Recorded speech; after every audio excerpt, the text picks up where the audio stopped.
Halo dan selamat datang kembali. Kali ini kita mau bedah bareng ya, ide-ide kunci dari buku Super Connector.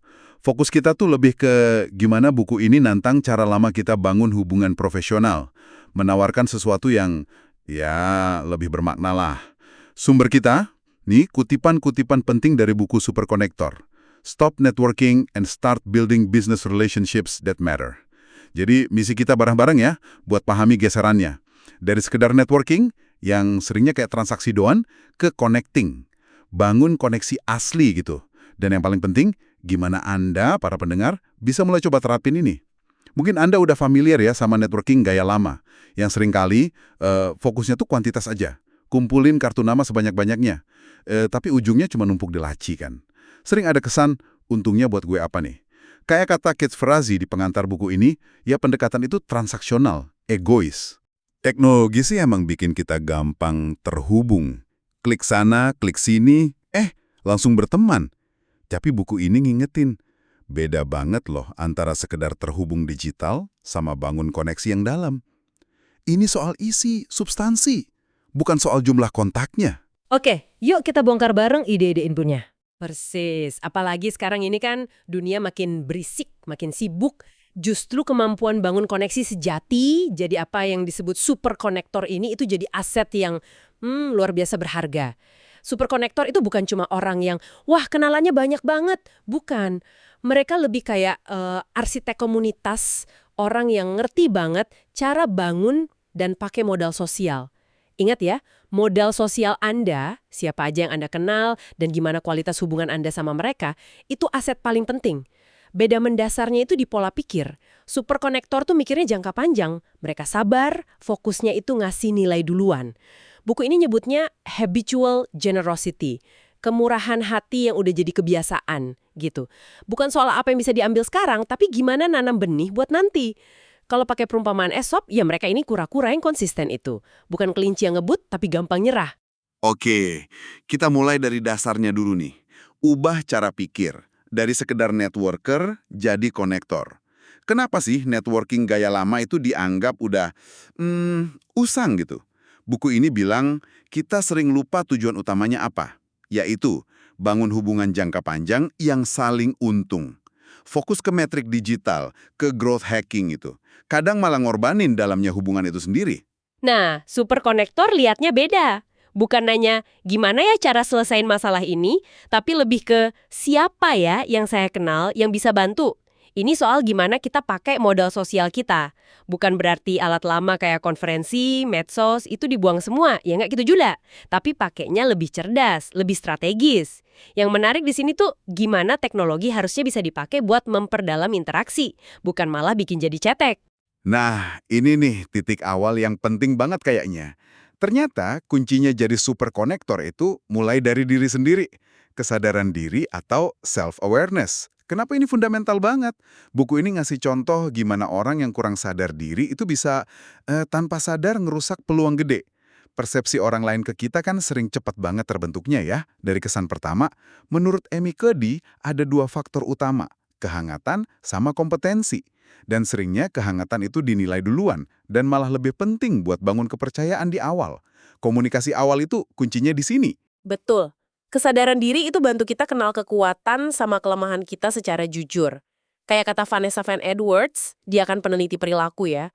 Super connector terbaik itu bukan cuma jago baca orang lain, tapi kenal banget sama diri sendiri. Mereka tahu di mana mereka bisa mekar, cara terbaik mereka nyambung sama orang, apa sih yang bikin mereka semangat ngobrol. Ini bukan cuma soal paham orang lain, tapi yang utama ya, paham diri sendiri. Kayak cerita Scott sama Ryan, penulisnya, mereka sadar gaya mereka beda, satu ekstrovert, satu introvert. Dan mereka belajar manfaatin itu. Terus gimana dong caranya ningkatin kesadaran diri ini? Buku ini nyaranin semacam inventarisasi diri yang jujur. Bukan cuma ngelamun, tapi mungkin beneran bikin catatan gitu. Pertanyaan-pertanyaannya juga lumayan nusuk loh. Misalnya, seberapa peka Anda sama ruang pribadi orang? Suka ngindarin obrolan yang nggak sesuai minat? Nyaman nggak sama basa-basi? Seberapa gede rasa ingin tahu alami Anda? Pernah nggak sih Anda ubah keyakinan yang mendasar? Kenapa Anda bohong kalau pernah? Dan nyaman nggak sama hasilnya? Intinya ya lihat diri sendiri pakai kacamata objektif lah. Ini penting banget. Kayak kata Darius Foroh, kalau nggak kenal diri, keputusan hidup kita, karir kita, itu kayak judi aja. Ngarep hasilnya bagus, tapi nggak ada dasarnya. Dengan sadar diri, tindakan kita jadi lebih terarah. Scott belajar ngendaliin impulsifnya. Ryan sadar dia lebih diam di grup gede. Jadi dia cari cara lain kayak ngopi berdua gitu. Nah, ini kan jadi muncul pertanyaan penting ya. Gimana pemahaman diri ini bisa bantu Anda secara aktif ngelola cara komunikasi Anda biar lebih efektif gitu. Termasuk ngenalin tipe konektor Anda sendiri kayak yang dibahas Erika Dawan soal gaya-gaya bangun hubungan. Itu juga bagian dari ini. Bantu fokus ke kekuatan, cari partner yang bisa ngelengkapin. Menarik ya, dari kenal diri, kita geser ke paham orang lain. Nah, disinilah kecerdasan emosional atau emotional intelligence atau EI main peran. Apa sih EI itu? Definisi awalnya dari Salovey dan Meyer itu kemampuan buat monitor emosi diri sendiri dan orang lain, bedainnya, terus pakai info itu buat nuntun pikiran sama tindakan. Konsep yang dipopulerin Daniel Goleman ini penting banget buat super konektor kan? Banget. Krusial banget. AI itu bikin super connector, bisa nangkep kebutuhan orang lain, bahkan yang nggak diomongin langsung. Contoh paling kuat di buku ini, ya cerita John Ruhlin itu. Coba Anda bayangin, Scott lagi stres berat, iPhone-nya rusak pas lagi penting-pentingnya perjalanan bisnis. Ruhlin yang baru ketemu Scott sekali, itu langsung ngirim iPhone pengganti ke hotel Scott. Padahal lokasinya lumayan jauh. Ini bukan cuma baik hati biasa loh, ini tuh nunjukin empati yang luar biasa, pemahaman mendalam soal titik sakit orang lain. Yang keren banget di sini tuh, gimana tindakan yang didorong AI, sekecil apapun, bisa ninggalin kesan mendalam, bangun fondasi hubungan kuat. Kayak kata Jason Geignert, peduli yang tulus itu nggak bisa dipalsuin, orang tuh bisa merasain. Nah, ini inti dari komunikasi efektif, paham audiens Anda secara emosi. Oke, udah paham diri, paham orang lain. Terus gimana bangun jaringannya secara strategis? Buku ini nekenin soal selektivitas dan asosiasi. Superkonektor itu katanya selektif, sama waktu, sama lingkaran pergaulannya. Ini bukan sombong ya, tapi sadar aja waktu sama energi kita kan terbatas. Mending fokus ke hubungan berkualitas tinggi daripada kuantitas yang, ya gitu deh, dangkal. Kayak kata Dara Brustin dari Network Under 40, kita cuma bisa kasih nilai berarti ke sejumlah orang terbatas. Biar bisa kasih nilai, ya kita harus tampil apa adanya, otentik. Kenapa asosiasi penting? Ya karena kita sering dinilai dari orang-orang di sekitar kita. Istilahnya the company you keep. Contohnya Elliot Bisnop sama Summit Series, awalnya cuma ngumpul main ski, 20 orang doang yang dianggap menarik. Niatnya cuma bangun beberapa hubungan baik. Tapi komunitas itu jadi gede banget karena kualitas orang-orangnya. Ini soal kita mengurasi lingkungan kita secara sadar. Termasuk ngenalin siapa anchors kita, orang kepercayaan yang bisa kasih kredibilitas, buka akses. Scott sama Ryan kan jadi anchor buat satu sama lain, bantu jangkau lingkaran yang beda. Penting juga nih, jangan lupain orang-orang di sekitar tokoh kunci.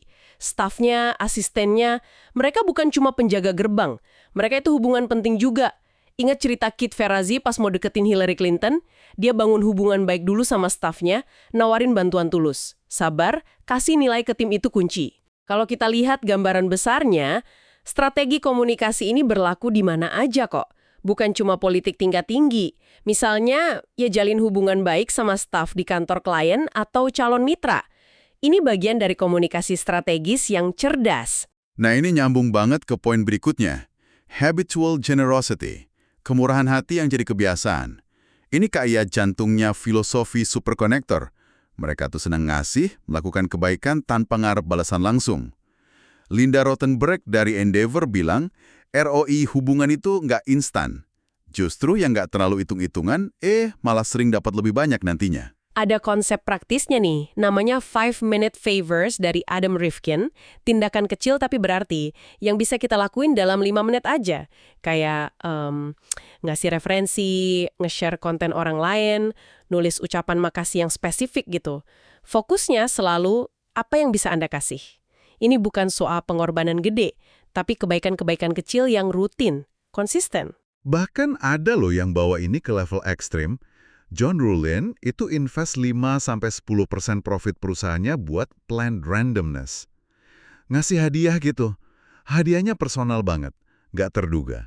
Tujuannya bukan promosi, tapi biar tetap diingat, top of mind gitu, dalam jangka panjang.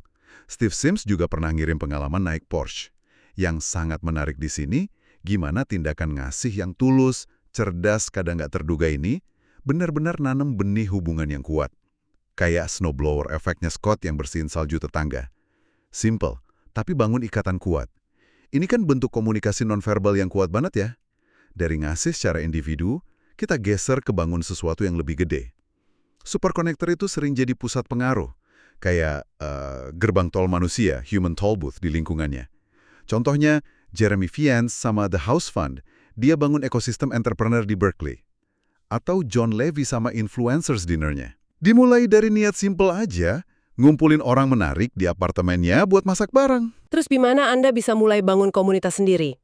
Definisinya sih simple, sekumpulan orang yang punya kesamaan. Bisa industri, minat, lokasi. Bisa formal kayak Young Entrepreneurs Council YEC, bisa juga informal kayak lingkaran teman yang Anda rawat baik-baik. Kualitas itu lebih penting dari jumlahnya.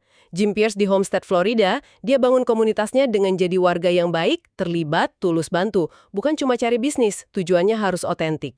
Kenapa sih komunitas ini penting? Ya, buat berbagi ilmu, belajar dari pengalaman orang lain, buat dapat dukungan juga, dan yang nggak kalah penting, nyiptain serendipity, peluang-peluang tak terduga gitu.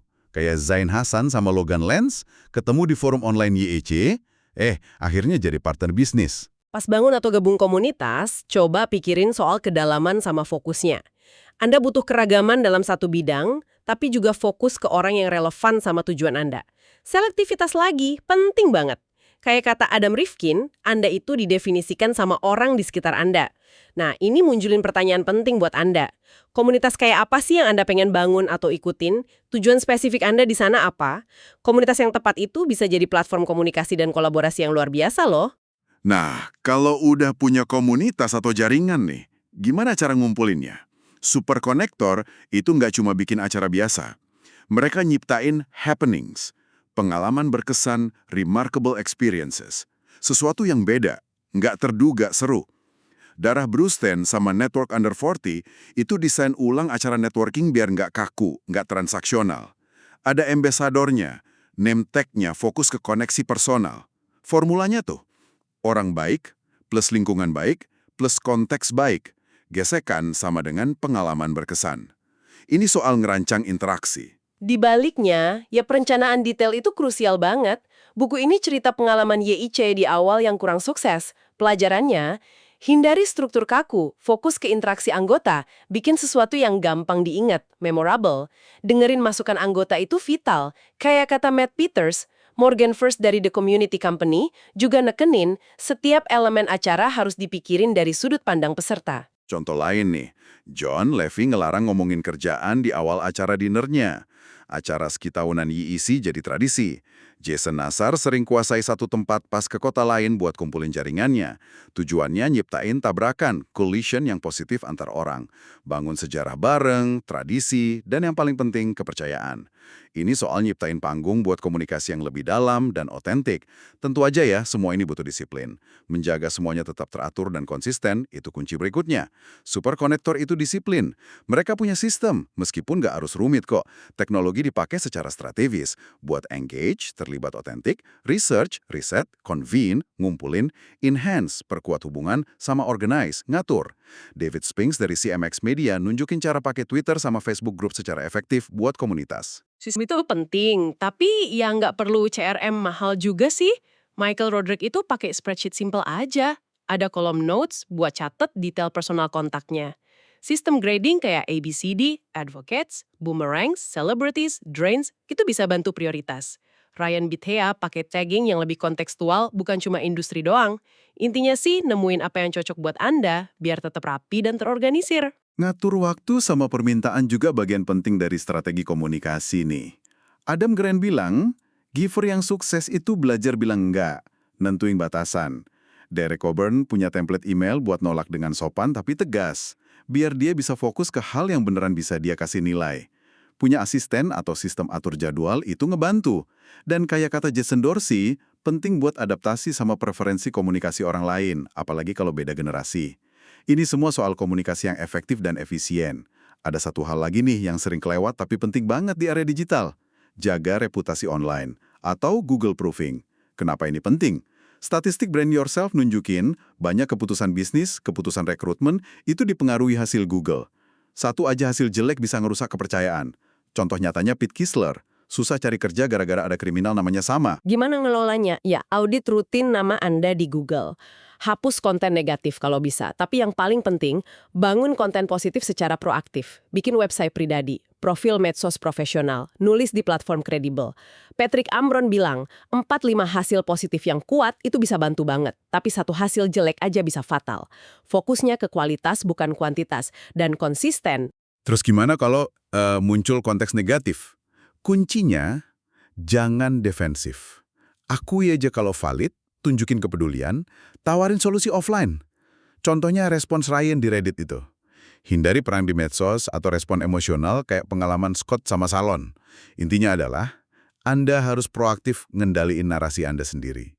Reputasi terbaik itu ya yang otentik, yang konsisten sama tindakan Anda. Ini bagian dari komunikasi publik Anda. Wah, kita udah hampir di ujung nih soal strateginya. Satu hal lagi yang sering jadi batu sandungan, membuat permintaan yang cerdas. Smart ask. Banyak orang tuh payah kalau minta tolong. Superkonektor ngelakuinnya pakai niat dan metode. Kuncinya, tanya orang yang tepat, di waktu yang tepat, dengan cara yang tepat. Ini seni komunikasi yang penting banget. Spesifik. Atau minta ke orang yang salah. Kayak minta modal Ventura buat bisnis jasa biasa. Buku ini cerita ada pengusaha yang akhirnya diarahkan ke pinjaman alternatif karena lebih cocok. Sebaliknya, permintaan yang bagus itu terstruktur, kayak konteks. Jelasin kenapa Anda perlu ketemu orang itu. Harus ringkas, bisa dijelasin cepat. Targetin orang yang pas. Jujur aja kalau memang butuh panduan dasar. Saya belum tahu banyak nih soal X, tapi pengen belajar. Dan tips yang super ngebantu. Tawarin buat nulis draft email perkenalannya. Ini bikin konektor Anda gampang banget buat bantu nerusin. Mati kalau nggak ada respons, mungkin ada alasan personal. Kayak cerita Michael Roderick itu. Sebelum minta, coba tanya diri sendiri dulu. Udah siap belum? Peluangnya bagus nggak? Ini orang yang tepat nggak ya? Udah pernah ngasih nilai belum ke orang ini? Pertanyaan krusialnya kan, gimana mastiin permintaan Anda nggak ngabisin modal sosial buat hal sepele? Atau hal yang sebenarnya bisa Anda cari sendiri? Ini soal ngehargain waktu dan hubungan. Oke, terakhir nih. Setelah semua usaha tadi, gimana caranya bangun aliran referensi yang konsisten? Seiring waktu, komunitas superkonektor itu bakal ngasilin referensi alami kok. Tapi Anda juga bisa ngelatih komunitas Anda. Kasih tahu apa itu referensi yang bagus, terus ciptain momen biar itu terjadi. Derek Coburn ngenalin konsep trigger events atau trigger phrases. Ini soal paham kata kunci atau situasi spesifik yang jadi tanda kalau seseorang butuh bantuan Anda. Atau sebaliknya, butuh bantuan kontak Anda. Edukasi jaringan Anda soal pemicu-pemicu ini. Lakuin wawancara singkat sama kontak kunci buat benar-benar paham tantangan mereka apa. Ciptain juga lingkungan yang tanpa gesekan, biar referensi bisa kejadian alami. Contohnya acara wine tasting si Coburn itu. Dia kasih edukasi singkat, kliennya bawa tamu, obrolan ngalir gitu aja. Tamunya nanya ke klien soal Coburn, kliennya kasih testimoni bagus. Coburn jadi difasilitasi masuk ke obrolan yang udah anget. Ini soal nyiptain kondisi ideal buat komunikasi yang untungin. Penting juga tim ting. Kalau tim Anda atau lingkaran terdekat Anda paham prinsip konektor ini, potensi referensi bisa berlipat ganda. Punya ask yang simple dan konsisten, kayak IEC. Kalau kenal entrepreneur muda fenomenal, kasih tahu kami ya. Atau kayak Jim Pierce yang lihat penjual terbaik di acara Chamber of Commerce, terus minta mereka referensiin bisnisnya. Ini mengubah step interaksi jadi potensi. Wah, perjalanan yang cukup mendalamnya barusan. Jadi kalau kita tarik benang merahnya nih, ada geseran fundamental dari networking yang transaksional ke connecting yang otentik. Kuncinya mulai dari dalam. Sadar diri, cerdas secara emosi, terus diekspresikan keluar lewat murah hati yang konsisten, selektif yang bijak, bangun komunitas yang nyata. Semua ini didukung sama strategi komunikasi yang cerdas. Mulai dari bikin pengalaman berkesan, ngelola reputasi, sampai bikin permintaan, dan bangun referensi secara efektif. Saya jadi keinget kutipan dari Holly Pepe via Skodis di buku ini. Kesuksesan sejati butuh waktu sejati. Nggak ada jalan pintas buat bangun hubungan yang bermakna. Jadi, apa artinya semua ini buat Anda? Ini negesin lagi kalau jadi superkonektor itu bukan soal transaksi jangka pendek, tapi investasi jangka panjang dalam aset kita yang paling berharga, Ya, hubungan antar manusia itu. Sebagai penutup ya, mungkin ada satu pemikiran nih yang bisa Anda bawa pulang. Mengingat semua wawasan ini, langkah pertama apa sih yang paling mungkin Anda ambil minggu ini untuk mulai geser dari sekedar networking ke arah bangun koneksi yang lebih dalam? Mungkin sesimpel ngelakuin inventarisasi diri yang jujur tadi, atau mungkin identifikasi satu aja 5-minute favor yang bisa Anda lakuin buat seseorang di jaringan Anda. Tanpa pamrih ya.